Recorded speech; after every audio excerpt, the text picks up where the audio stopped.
আলাইকুম। তো আসসালামু আলাইকুম। তো চলে আসলাম নতুন একটা ভিডিওতে। তো আজকের ভিডিওতে আমরা দেখব কি এই নতুন একটা জিনিস। তো আমাদের ফাইলে চলে গেলাম। এই যে আমাদের ফাইলটা, এখান থেকে আমরা আরেকটা জিনিস আমরা আজকে নতুন শিখব, যে পুরাতন ফাইল কিভাবে ওপেন করতে হয়। তো চলেন, তো আমি লিখে দিচ্ছি আমি ওকে।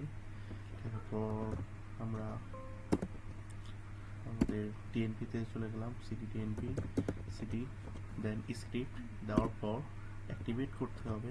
অ্যাক্টিভেট করার পর দেন আমাদের কী করতে হবে, সিডি ডবল ডট দিয়ে পিছে যাইতে হবে।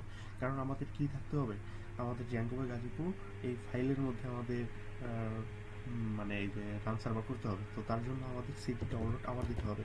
দেওয়ার পর এই যে চলে আসলাম আমাদের জ্যাঙ্গো গাজীপুর। এখন আমাদের কাজটা কী হলো, এখন আমাদের কাজটা হবে আমাদের প্রজেক্টের ভিতর ঢোকা। তো প্রজেক্টের নামটা কি, প্রজেক্টের নাম হলো জ্যাঙ্গো বয়। তো আমরা প্রজেক্টের ভিতরে ঢুকলাম। চলেন, ঢোকার পর এখন যদি আমরা লিখি পাই,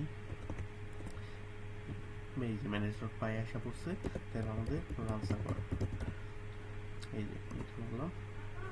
আর্ন করলে দেখেন এই যে চলে আসবে। দেন আমরা যদি এটা কপি করে দেন আমরা যদি এটাতে যাই, যাওয়ার পর মারি, এই যে আমাদের এই প্রজেক্টটা রান করছিলাম, সাকসেসফুলি ওয়ার্ক হয়েছিল, ওইটা দেখাইছে। তো পুরোনো ফাইল এভাবে আর কি ওপেন করতে হয়। তো আজকে ভিডিও এতটুকুই। আমরা নেক্সট ভিডিওতে নতুন আরেকটা জিনিস শিখবো। ওকে।